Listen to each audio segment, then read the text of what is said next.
Udah ya. Siap ya. Pak Akbar, bisa diceritakan hari ini ada acara apa?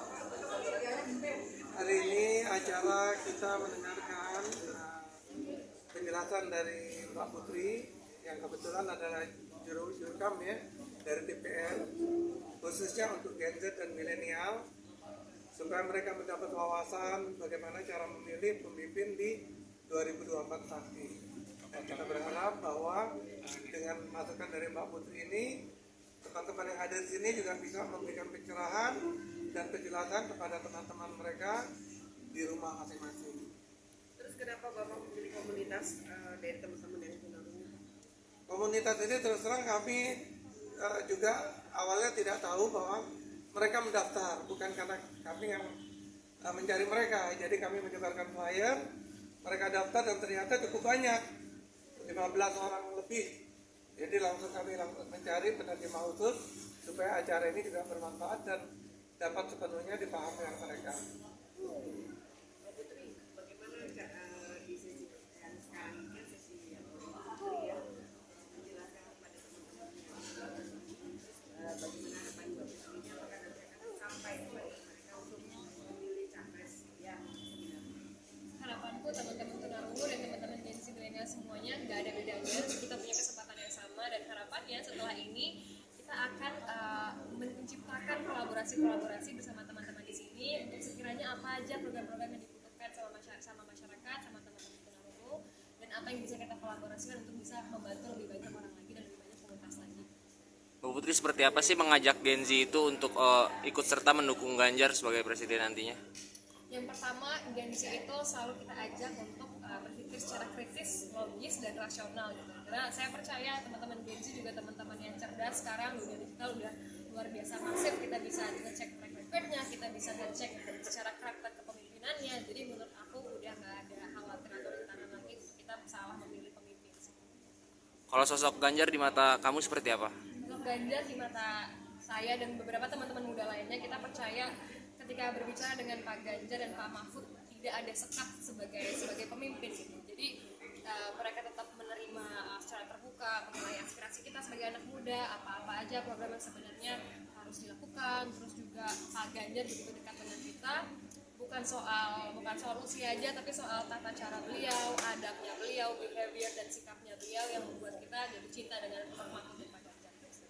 Pak Akbar, ini seperti apa nih? Tadi kan dari mulai Gen Z, sekarang ada dari tim tunarungu juga yang ikut serta untuk mendukung Pak Ganjar. Seperti apa tanggapannya Pak dengan hadirnya ini? Kami sangat senang bahwa mereka ternyata hadir di sini dan mereka juga menunjukkan pilihan karena mereka berharap bahwa nanti presiden yang terpilih akan memperhatikan mereka untuk lapangan pekerjaan dan lain-lain. Akbar, kan ada angka ya dengan komunitas disabilitas. Urutannya nanti gimana nih? Apakah hanya seperti sini? Terus apakah nanti bisa memperlebar kepada teman-teman komunitas disabilitas yang lain yang nantinya akan memilih yang sudah bisa memilih? Yang jelas sekarang kami kan mempunyai kontak, kebetulan sini ada sekretaris dari komunitas ini, jadi kami akan berhubungan supaya di acara-acara mendatang kami akan tingkatkan kehadiran mereka. Yasmin sendiri, Sekretaris Putri. Sekretaris komunitas. Oke. untuk Yasmin sendiri, ya kan dari ada kandidat 3 capres ini, apa pilihan Ganjar sama Mahfud yang membedakan apa? Oke, yang pertama aku selalu lihat dari visi misi programnya. Menurut aku program mengenai pendidikan, pemberdayaan perempuan, pemberdayaan kaum difabel, terus juga sosialisasi terkait kesehatan untuk bentuk satu desa, satu keluarga miskin, satu sarjana, 12 tahun pintar tanpa biaya, cerdas dan ahli digital, banyak banget program-program yang sangat keberpihakannya kepada anak-anak muda. Dan so far ketika aku bandingin dengan berbagai pasangan ini, memang hanya programnya Pak Ganjar dan Prof Mahfud yang paling konkret dan paling tepat guna sesuai dengan apa yang kita inginkan untuk mencapai Indonesia Emas 2045. Apa salah satunya yang Ya, kalau ngomongin pendidikan ada 12 tahun pintar tanpa biaya. Dari SD sampai SMA Pak Ganjar dan Prof Mahfud akan menggratiskan itu semua. Kemudian Kemudian juga ini akan menjadi berkesinambungan dengan adanya satu sarjana di setiap desa. Jadi ketika sudah dibiayai 12 tahun tanpa biaya dari SD hingga SMA, hingga perkuliahannya pun juga masih dibiayai oleh Pak Ganjar. Tidak hanya sampai situ aja, kesinambungannya adalah di mana integrasi antara lulusan-lulusan teman-teman di SMA, teman-teman vokasi ataupun teman-teman perkuliahan pun juga diciptakan langsung lapangan pekerjaannya, di mana beliau juga menjanjikan 17 juta lapangan kerja dengan soft skills-nya, dengan teman-teman difabel pun juga, dengan teman-teman santri pun. Jadi beasiswa afirmasi, santripreneur, jadi tidak ada sekat-sekat untuk kaum-kaum difabel, kaum-kaum santri, semuanya sama rata diberikan program khusus dan beasiswa yang melimpah untuk mereka, untuk kita semua. Seandainya maju dan menjadi calon presiden dari Ganjar, apa sih yang buat nantinya yang buat jadi catatan buat orang-orang ini ke depannya lebih bagus?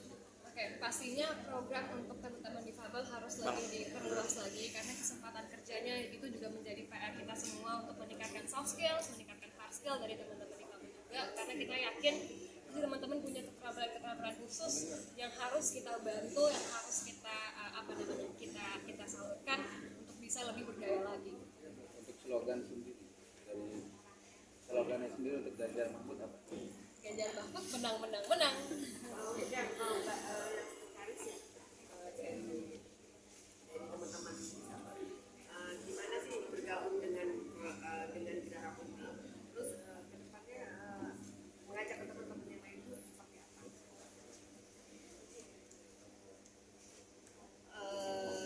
Jadi memang di komunitas itu kan ada banyak teman-teman ya, ada teman-teman di komunitas.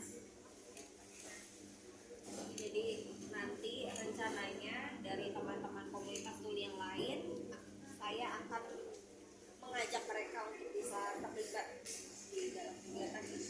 Kira-kira seperti itu. Dan juga dari tidak hanya di komunitas tuli saja, tetapi juga dari komunitas disabilitas yang lain di seluruh Indonesia juga. Jadi kira-kira 2 cara tersebut.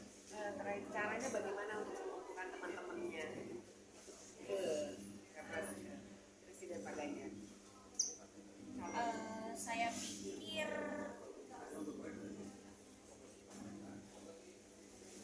bisa melalui dari grup disampaikan apa sih positifnya gerakan ini, seperti itu.